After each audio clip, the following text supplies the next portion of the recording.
Assalamualaikum warahmatullahi wabarakatuh. Apa kabar Mang Cek Bice yang di rumah pemirsa PAL TV? Pecah biasa setiap pagi ini kami ngerewangi Mang Cek Bice dengan sejumlah informasi seputar kota Palembang dan juga Sumatera Selatan di program Halo Palembang. Pagi hari ini berewangan dengan aku Mang Cek Midun. Tentunya ini apa kabar untuk Mang Cek Bice yang di rumah? Mungkin sudah mulai aktivitas di pagi hari ini dan juga jangan lupa untuk selalu nonton PAL TV karena selalu update informasi yang ada di Sumatera Selatan. Nah pemirsa, pagi hari ini kita sudah kedatangan narasumber pecah biasa di Halo Palembang dan narasumbernya luar biasa ini datangnya dari luar Palembang. Sudah hadir di studio PAL TV Bapak Profesor Dr. Suyitno MAG selaku Kepala Badan Litbang dan Diklat Kemenak RI. Selamat pagi Bapak. Selamat pagi. Assalamualaikum. Waalaikumsalam warahmatullahi wabarakatuh. Apa kabarnya hari ini Pak? Baik, alhamdulillah. Baik, alhamdulillah. Jadi Bapak Prof. Suyitno, akrabnya Prof. Boleh. Izin, baik. Prof. Suyitno ini akan cerita terkait dengan tema kita pemirsa yang di rumah, ini pentingnya toleransi di kalangan generasi Z. Nah, jadi mungkin ini Mang Cek Bice yang di rumah, mahasiswa dan juga mahasiswa atau juga yang masih sekolah termasuk dalam generasi Z. Ini pastinya temanya, jadi kita bakal ngobrol terlebih dahulu ini dengan Prof. Suyitno selaku Kepala Badan Litbang dan Diklat Kemenak RI. Izin Prof, ini mungkin lebih dekat ke pemirsa Kemenak, Badan Litbang dan Diklat Kemenak RI ini seperti apa, Prof? Ya, terima kasih. Jadi kalau kita bicara tentang Balitbang Diklat, Kementerian Agama Republik Indonesia, ini adalah salah satu unit eselon 1 yang tugas khususnya itu ada 3. Satu adalah mengawal kebijakan Kementerian Agama di bidang pendidikan dan di bidang agama. Yang kedua adalah mengawal SDM, mengawal SDM dalam bentuk diklat-diklat. Dan yang ketiga mengawal program penguatan moderasi beragama. Nah, di 3 ranah inilah yang menjadi tusi utama kami di Balitbang Diklat yang selama ini sudah berjalan dan tentu saja akan terus berjalan, bahkan kedepannya tentu akan lebih kita tingkatkan, terutama di poin yang ketiga yaitu penguatan moderasi beragama yang akan menyasar bukan saja di Kementerian Agama tapi juga ke depan akan lebih luas karena berbarengan dengan lahirnya Perpres 58 2023 yang memang kewenangannya nanti akan lebih luas, yakni penguatan moderasi beragama di lintas kementerian lembaga, seperti itu. Baik, jadi artinya Kepala Badan Litbang dan Diklat ini sendiri dibawa langsung oleh Kementerian Agama begitu ya? Ya, Pak? betul. Baik, dan tugas fungsinya tadi sudah disebutkan pemirsa ada 3 pokok dan yang pertama yang menjadi fokus adalah yang nomor 3 tadi ya Pak? Ya, betul. Baik, nah ini korelasi dengan tema kita hari ini, pentingnya toleransi di kalangan generasi Z. Kalau Prof sendiri Prof, melihat generasi Z di zaman sekarang ini seperti apa Prof? Ya, kebetulan saya beruntung karena kita-kita yang kelahirannya tahun 69, Anda tahu Anda kelahiran berapa ya? Berarti saya tidak termasuk ini Prof. Mengalami era di mana kita pernah mengalami era manual ya, tahun di mana kita masih waktu itu mengenal mesin T, kemudian era kita mengenal komputer yang masih Word, lalu kemudian di internet. Ya. Nah, di kelompok yang ketiga yang kemudian melahirkan era generasi Gen Z ini kan kita berhadapan langsung di masyarakat, di rumah tangga kita, di keluarga kita, termasuk di kampus-kampus. Memang ada tren yang menarik ya, anak Gen Z ini salah satu trennya adalah mereka anak-anak yang transparan, pengennya transparan, pengennya serba instan, pengennya serba simple. Nah, ketika kemudian kita bicara terkait dengan bagaimana memberikan asupan terkait moderasi beragama, memang pendekatannya tidak bisa pendekatan yang legalistik, formalistik, harus dilakukan pendekatan yang sifatnya lebih menggunakan pendekatannya versi anak-anak Gen Z. Nah, dalam konteks inilah kemudian kami di Balitbang Diklat membuat macam-macam kegiatan, macam-macam program, termasuk di dalamnya program yang kemarin sudah kami lakukan penguatan moderasi beragama melalui seni musik misalnya. Jadi kami menyebutnya misalnya Festival Musik Moderasi Beragama. Sebenarnya dengan menggunakan pendekatan seperti itu kita harapkan bagi generasi Z itu atau generasi Z akan tertarik ya, tentu tertarik dengan lirik-liriknya, dengan genre musiknya, sehingga kemudian kami memberikan penguatan mereka tidak harus bahasa-bahasa yang sifatnya bahasa gen kolonial gitu ya, generasi senior, tapi kemudian menggunakan bahasa yang memang bahasa musik kan menggambarkan bahasa universal ya, tentu akan menjadi mudah bagi mereka. Kira-kira seperti itu. Baik. Nah, kalau kita melihat sisi positif dari Gen Z sendiri, Prof, mungkin Prof sudah sekian lama meneliti begitu ya, bagaimana perkembangan Gen Z ini sendiri, positif yang bisa didapatkan oleh generasi Z ini seperti apa, Prof? mereka harus diberikan penguatan dari aspek tadi isu toleransi menjadi penting, karena isu toleransi adalah bagian penting dari penguatan budaya beragama. Generasi ini kan tidak seperti generasi senior pada umumnya yang pernah mengenal terkait dengan bagaimana proses menjadi negara yang kemudian seperti sekarang, proses negara yang multikultural, tentu dimulai dengan perjuangan yang sangat panjang oleh generasi pendahulu kita yang sering kita sebut dengan founding fathers itu.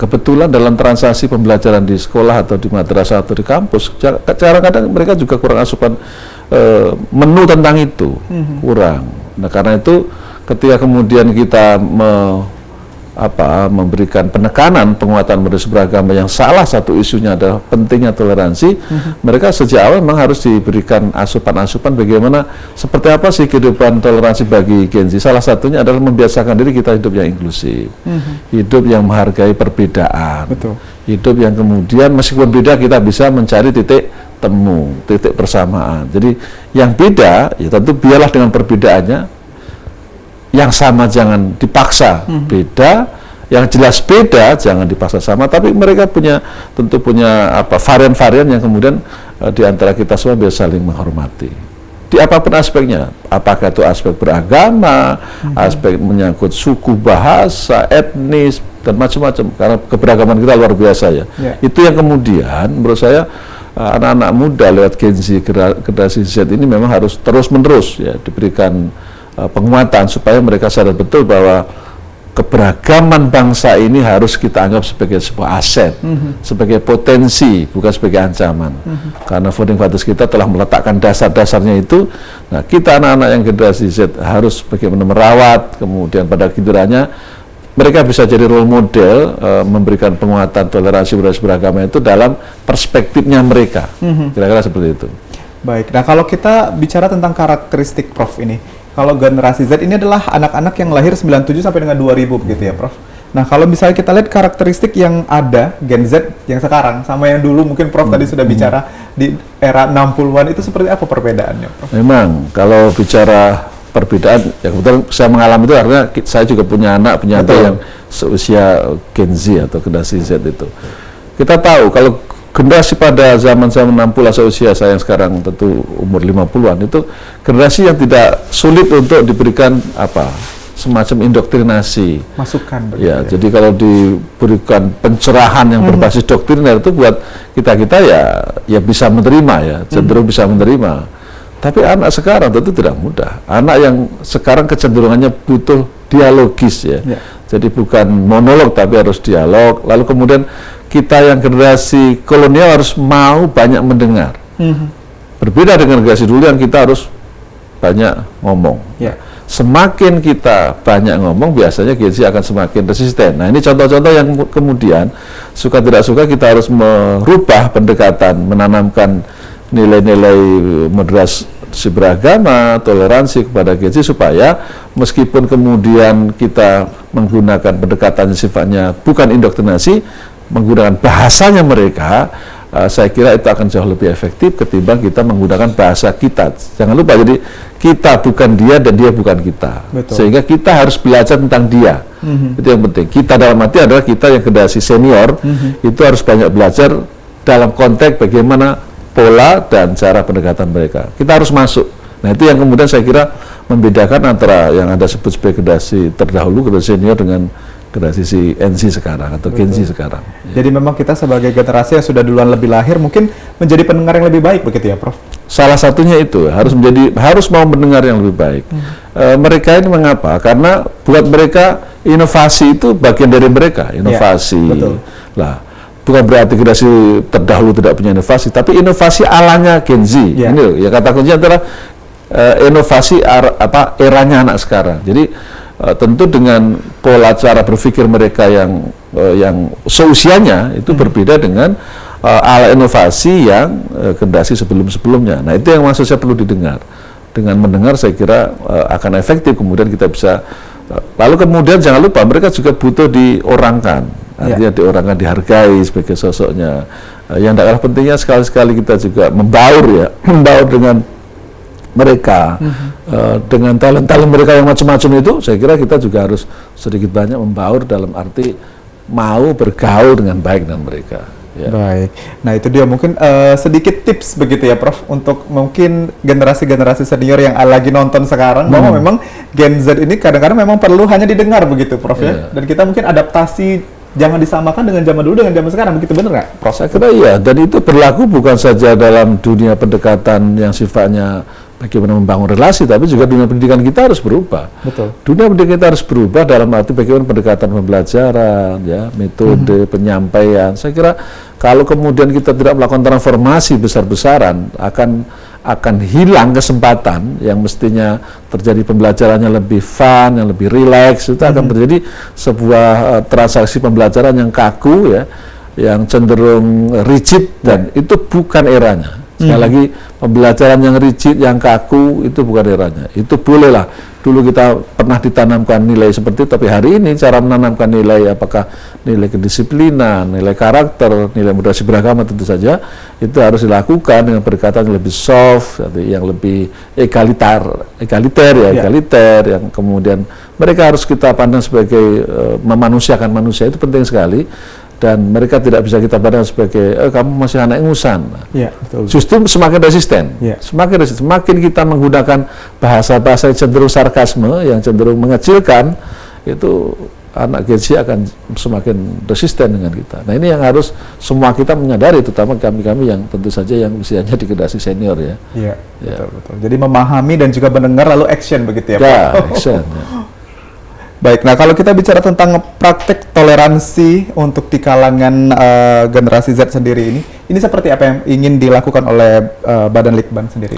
Ya, karena tadi kata kuncinya adalah kita harus mendengar, kata kuncinya kita harus memahami, maka kita suka tidak suka, tidak lagi pendekatan penguatan moderasi beragama itu berbasis on top. Jadi tidak kemudian dari top down, jadi dari generasi senior ke di bawahnya, lo sifatnya indokrinasi, tapi kemudian bagaimana kita membangun jadi bottom up, dari bawah, atau dari grounded theory, dari bawah, yang kemudian ini yang kita bisa jadikan role model, pendekatan yang kemudian bisa kita gunakan untuk generasi sama mereka. Apa misalnya? Sambil contoh misalnya, anak-anak Gen Z seringkali menggunakan bahasa-bahasa usia-usianya. Bahasa gaul gitu ya? Bahasa gaul. Nah, kita nggak bisa, mungkin dia akan gunakan bahasa moderat tuh oke bro, kita nggak usah kita tuh harus moderat, nggak bisa begitu, itu bahasa indoktrinasi. Betul. Jadi asik loh moderasi itu. Nah, jadi bahasa gaul itu juga bisa menjadi bagian yang bisa kita terjemahkan untuk konteks Gen Z. Itu satu. Yang kedua, sekali lagi grounded theory, apa talent yang disukai mereka, apakah seni musik, apakah seni peran, atau apa. Lalu dalam penguatan MB kita nggak suka harus masuk lewat jalur itu. Kalau mereka suka seni musik, tentu genrenya apa. Kemudian pesan-pesan moderasi beragama juga harus kita masukkan dari pintu-pintu itu. Dan seterusnya, karena anak-anak muda juga talentnya banyak sekali, ya, kayak dengan talentanya kan. Karena itu yang saya maksud dengan kita belajar bukan dari top dan dari bottom up, itu justru kita menggali apa sih potensi-potensi yang bisa kita insersi, ya bahasa saya, insersi dalam penguatan MB menurut gayanya anak-anak Gen Z. Betul. Nah itu dia pemirsa. Ini tadi kita sudah sedikit banyak berbicara tentang Gen Z ya, terkait dengan pentingnya toleransi. Kita balik lagi Prof, ini kita jeda dulu iklan sejenak. Pemirsa yang di rumah jangan kemana-mana, tetap bersama kami di Halo Palembang.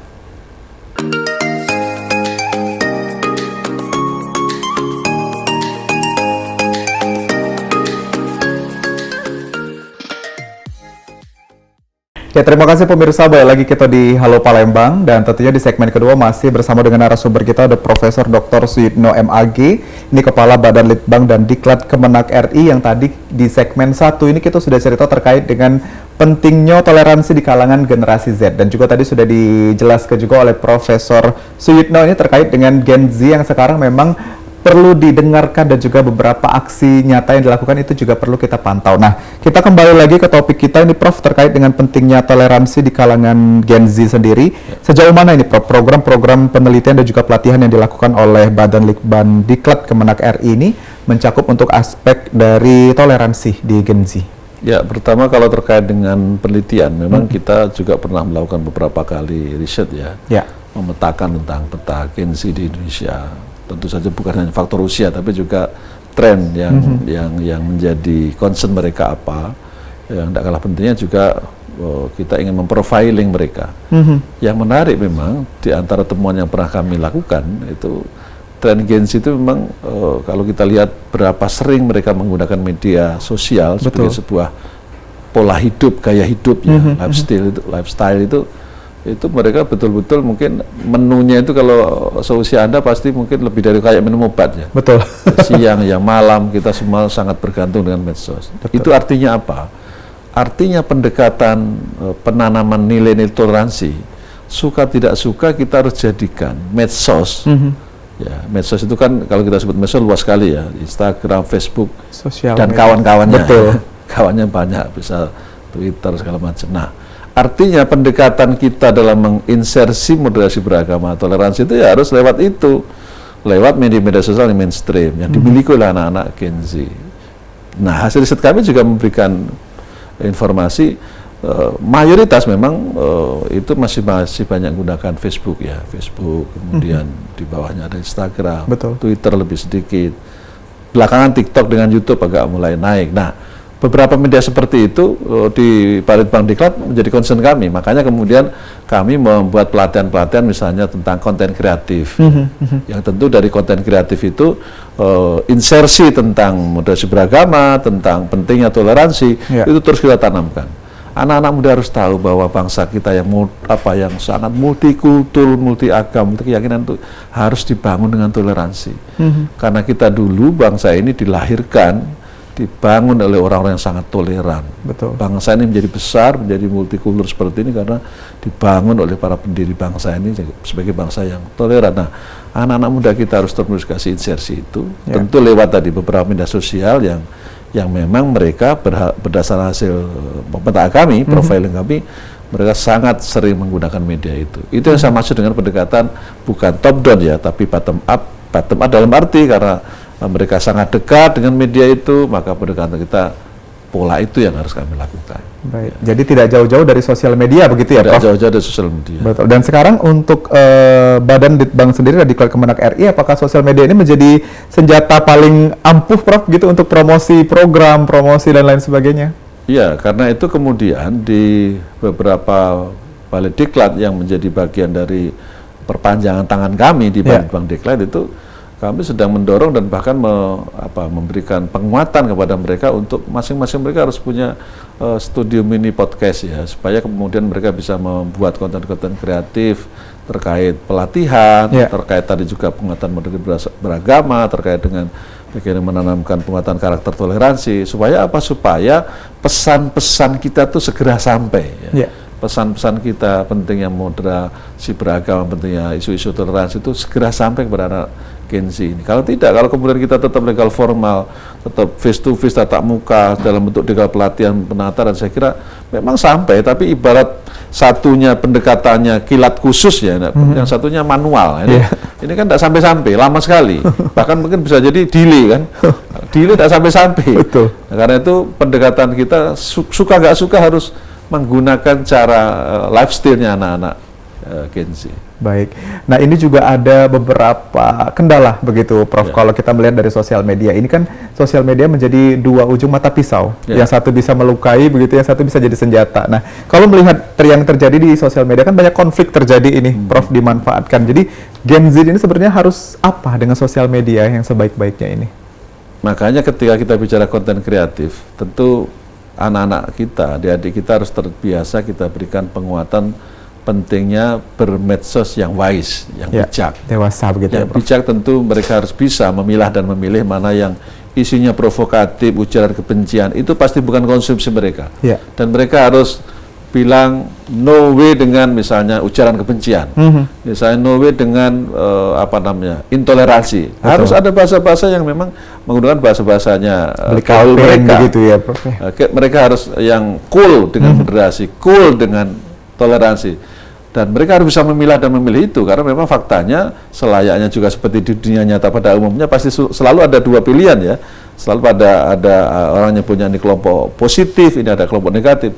Hal yang sama sepanjang di dunia ya seperti itu, mau dunia maya ya kan, mau di dunia nyata ya seperti itu. Dan bedanya ketika di dunia maya itu nggak ada batas waktu, batas tempat. Kapanpun itu akan terus terjadi. Kalau dunia nyata, kalau kita nggak menuju tempat itu, kita mungkin bisa terhindar. Meskipun mungkin kita di rumah kita pun, itu barang itu datang ke kamar kita kan, apa yang kita sebut dengan dunia maya. Nah, itu tantangan yang tidak ringan sebenarnya. Di satu sisi kita mungkin bisa ngontrol dari aspek ketika Gen Z atau anak-anak seusia itu kita minimalisasi misalnya penggunaan medsos. Tapi medsos itu sendiri kan berputar dan bergerak, beraktivitas 24 jam. Betul. Sama sekali tidak ada istirahatnya. Sehingga memang yang harus ditanamkan pada anak-anak Gen Z, anak-anak generasi Z ini harus diberikan penguatan pentingnya bermedsos yang bijak, yang wise, dengan hanya memilih konten-konten yang memang sesuai dengan kebutuhan. Apakah itu terkait dengan kebutuhan untuk dunia pendidikannya, untuk kepentingan talentnya, misalnya penguatan apa yang mereka ingin gali, bakat minat yang mereka menjadi concernnya, atau bisa jadi juga hobinya. Tapi sekali lagi mereka harus diberikan pemahaman, ini ada hal yang positif, ini hal yang negatif, dan Anda harus bisa memilah dan memilih itu. Betul. Nah, kalau ini juga masalah yang sering terjadi, Prof. Gen Z ini disuruh memilah dan memilih mana yang benar dan mana yang baik. Tapi sementara memang kita lihat di sosial media, apalagi mungkin di TV, Prof, mungkin filter-filter yang seperti itu beberapa kali penempatan terkait dengan kehidupan, lifestyle dan sebagainya. Ini malah dicontohkan yang tidak baik begitu. Itu gimana, Prof, pandangannya, Prof? Ya, kalau TV yang harus nyemprit ya KPID, termasuk Anda. Harus nyemprit kalau gitu. Makanya sanksi tegas juga penting, karena TV juga harus mengedukasi masyarakat. TV, apalagi TV pasti ada penanggung jawabnya. Ya, betul. Sehingga harus mengedukasi pada masyarakat. Kalau konten dan programnya kecenderungannya justru tidak mendidik, ya itu justru menjadi bagian penting, ya harus kita didik dulu ya. Pengelola TV dan para krunya harus kita didik dulu kalau itu terjadi. Tapi saya yakin ya mereka sudah sangat wise lah, karena TV kita ini bagaimanapun kan dipantau terus oleh KPID. Betul. Ya. Apakah itu TV lokal, TV nasional sama. Tapi memang justru yang paling saya khawatirkan tadi medsos. Yang medsos itu sendiri orang bisa menggunakan media ini sama sekali tidak berjarak waktu, tidak berjarak tempat, dan terus-menerus. Kemudian anak-anak kita kadang-kadang juga menggunakan itu tanpa melihat waktu, tempat. Di hari libur pun mereka malah justru lebih masif.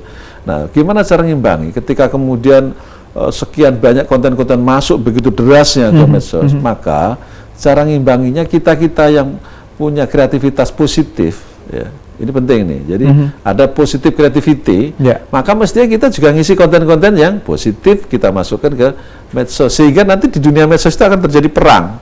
Perang antara Bharatayuda, yang satunya Kurawa di kiri ya. Satunya ini kelompok Pandawa. Betul. Nah, jadilah kita itu kelompok Pandawa. Ini pasti Gen Z malah nggak paham lagi apa itu Pandawa. Kelompok positif. Ya, kelompok Ashabi. Saya juga agak bingung dengan Pandawa. Kelompok positif itu harus lebih banyak lagi isi media sosial, supaya kelompok negatifnya, kalau kita sebut misalnya di dunia maya kelompok negatif itu adalah kita sebut misalnya polusi, semakin banyak pencerahan awan positif, tentu kan semakin terang ini. Betul. Nah, sebaliknya kalau kita kemudian menjadi orang yang silent, tidak proaktif, ini semakin polusinya akan semakin gencar dan anak-anak akan semakin terpolusi. Itu yang saya maksud, bagian mengimbangi hal-hal yang negatif ini, kemudian kita juga berikan penguatan hal-hal yang positif, sehingga pada kemudiannya anak-anak muda ini banyak pilihan yang di situ kemudian hal yang dididik begitu buka positif, begitu buka ini positif, buka ini positif, sehingga kemudian lama-lama yang negatif, konten negatif ini terpinggir dengan sendirinya, karena begitu banjirnya konten-konten positif. Sebaliknya kalau kelompok positif ini, positif kreatif ini kemudian berhenti, bahkan kemudian menyerah atas nama sudahlah kita ini tidak mampu lagi ngimbangi. Nah, itu berarti kita kalah sebelum perang. Betul. Jadi memang kita sebagai orang yang punya konten positif harusnya tetap berjuang, begitu ya, Prof? Berjuang. Ya, tadi saya contohkan, mengapa misalnya kawan-kawan BDK kita dorong, ayo podcastnya diproaktifkan, isi konten-konten positif di media-media sosial. Begitu seterusnya.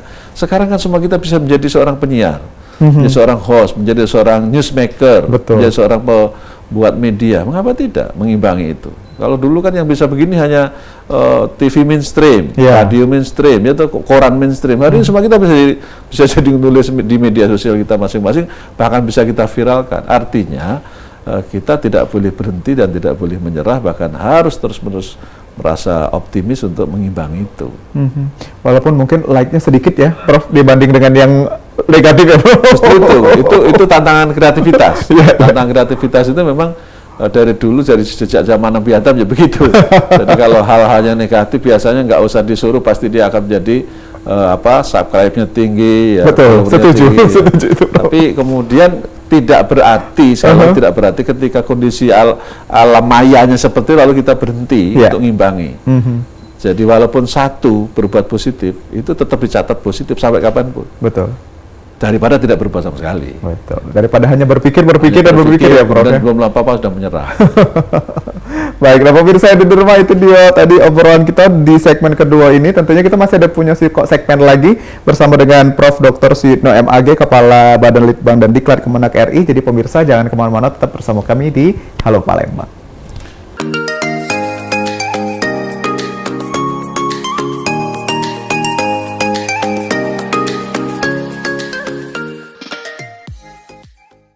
Pemirsa masih di Halo Palembang, dan ini segmen terakhir kita bersama dengan narasumber kita dengan tema pentingnya toleransi di kalangan generasi Z. Jadi dari segmen 1 dan segmen kedua kita sudah banyak yang cerita ini terkait dengan positif dan juga negatifnya. Nah, Prof. Suyitno, ini kita kembali ke tema, dan mungkin ada kerjasama khusus yang dibangun nih, Prof, untuk membangun yang namanya toleransi di era generasi Z sekarang. Ya.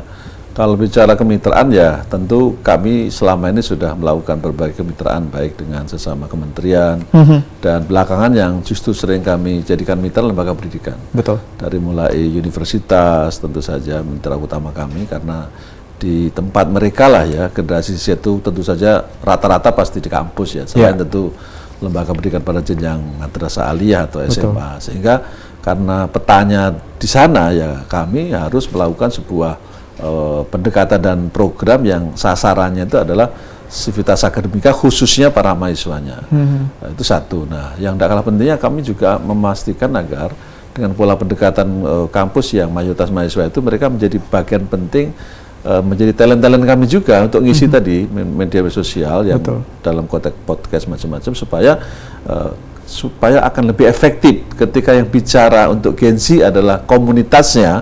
Pasti penguatan MB ini akan jauh lebih efektif dibanding yang menyampaikan tuh yang seusia di atasnya. Nanti dianggap ini nggak memahami, menggurui begitu ya, nggak memahami usia kami, tidak memahami tentang kami. Nah, itu kan menjadi tantangan tersendiri. Makanya mereka juga bukan hanya kita jadikan objek ya, Gen Z ini kita juga jadikan bagian dari subjek untuk penguatan moderasi beragama. Itu yang menjadi salah satu inovasi yang kami lakukan. Baik. Nah, sekian banyaknya pekerjaan yang dilakukan oleh Badan Litbang dan juga Diklat Kemenak RI ini. Hambatannya, Prof, mungkin ini yang saya penasaran. Pasti banyak kan pekerjaannya, research, langsung ke lapangan, action dan lain sebagainya. Hambatan seperti yang dihadapin apa, Prof? Di lapangan memang kami, meskipun itu sifatnya kasuistik ya, bicara MB atau moderasi beragama itu, kita masih menemukan banyak yang misperception.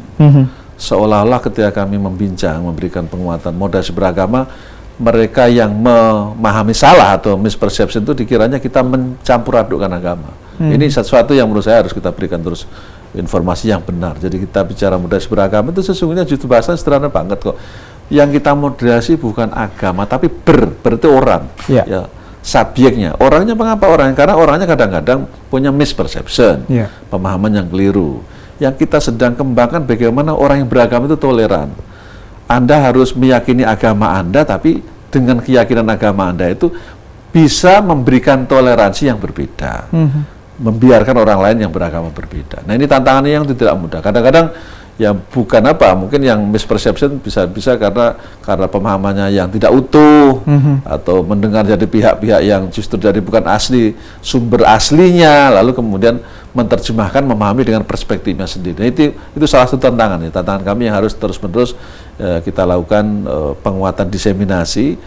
Yang kedua yang tidak kalah pentingnya kan selama ini MB moderasi beragama itu baru terbatas di prakarsai ya, leading sektornya Kementerian Agama. Nah, sekarang kita sudah tahu, sudah lahir Perpres 58 2023. Belakangan dengan Perpres ini maka penguatan moderasi beragama akan menyasar ke semua kementerian lembaga tanpa terkecuali, dan ini artinya mitra kami semakin luas. Kalau kemarin kita masih sangat terbatas, baru gandeng beberapa kampus, lembaga pendidikan, maka sejak lahirnya Perpres 58 ini, kita mitranya akan semakin luas. Bermitra bersama-sama, ayo kita bersama-sama bicara tentang bangsa yang plural ini, bangsa yang multikultural ini, tapi kita tetap bisa saling berangkulan sebagai sama manusia.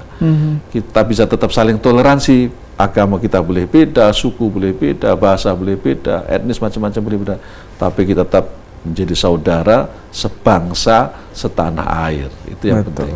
Berarti bisa kita simpulkan mungkin paling banyak kendala terkait toleransi adalah agama, Prof. Bukan soal agamanya, tapi lebih pada misperception ketika memahami tentang isu-isu toleransi. Jadi masih ada opini yang misalnya toleransi itu mencampur adukkan agama, itu kan persepsi yang salah. Betul. Moderasi beragama itu berarti beragama itu dicampur aduk, itu contoh misperception. Padahal sekali lagi moderasi beragama atau toleransi yang kita dorong, kita akan harus toleran.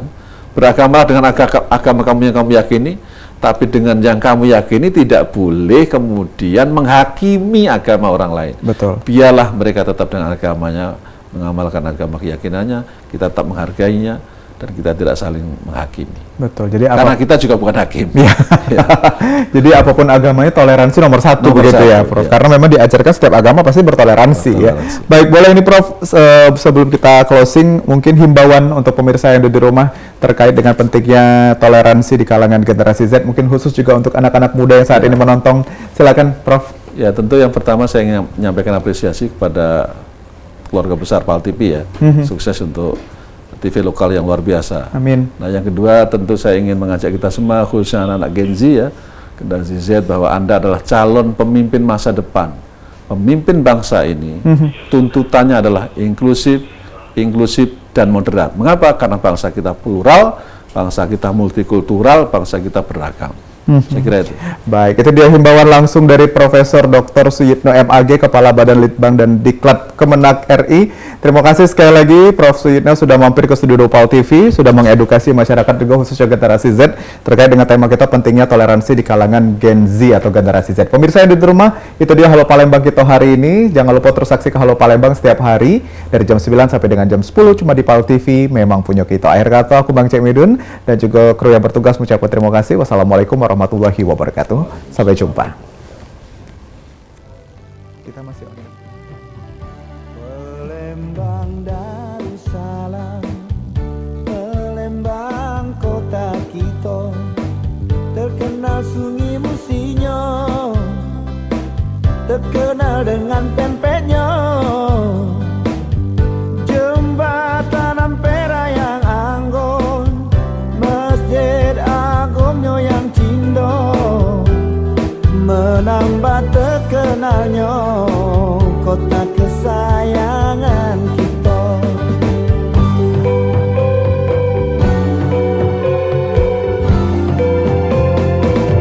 Palembang Darussalam, Palembang kota kita, terkenal rumah limasnya, terkenal dengan songketnya.